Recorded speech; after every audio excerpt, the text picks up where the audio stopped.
Oh, okay, we are on. All right, on Don's Trains today, the much mentioned uh, video series, because there's obviously more than one video here. Marx trains that I got. The 3/16 scale stuff is my main uh, fascination with Marx, so there's a lot here. This is actually one of everything. A couple extras because of variants. A little bit of new Marks there in the back. But as you see, if I hooked up the new and the original Marks together, we would completely ring the layout.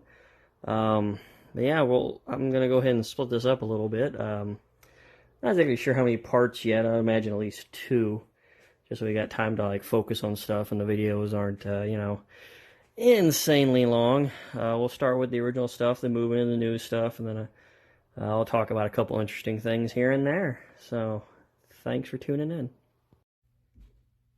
Okay, we're going to start out with the flat cars that Marx produced for the 3/16 scale line. A little backstory on the 3/16 scale line. It originated very briefly pre-war. The 999 up here actually was, as I said in a previous video, the first real attempt at a scale diecast loco from Marx, and the cars that were marketed for it were the 3/16 guys. So a few of these came out pre-war. You can generally tell pre-war ones. There's a way you can tell by the couplers. I got one or two of them around here somewhere. Generally speaking, most of what you're going to find with these is post-war. And Marx made them for a while. Quite a few, as you can see ringing around the layout here. Initially, they would use a... Of course, none of these have it, so I'll just show you in a minute. But these are the later ones with these plastic butterfly couplers.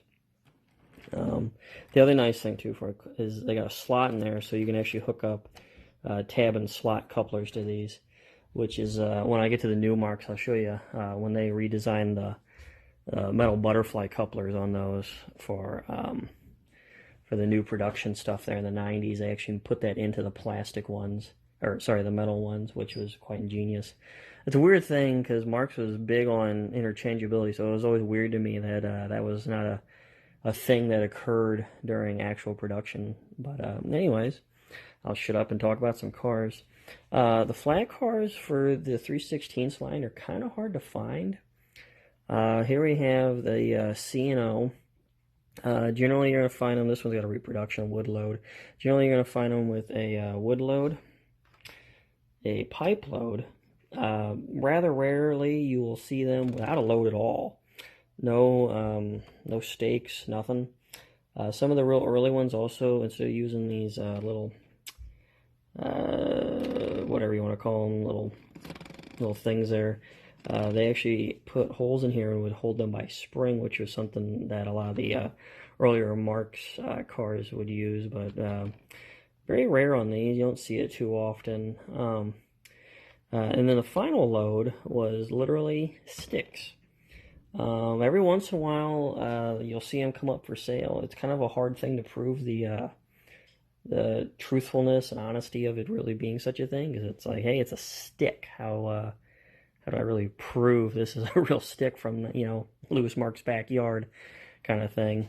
But yeah, they did the C&O, Boston and Maine, and then the Nickel Plate Road. The flat cars are kind of bare bone, basic. They don't really have a lot of interesting color schemes to them. They always look kind of meh, But that is them.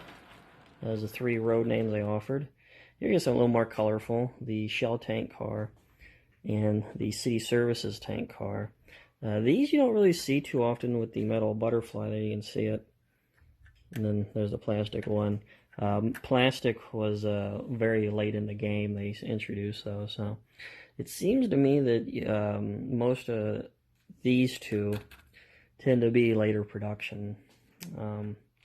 And then the final tank cars are these nice sets, and we have this one here, black top, black frame, and silver top, silver frame.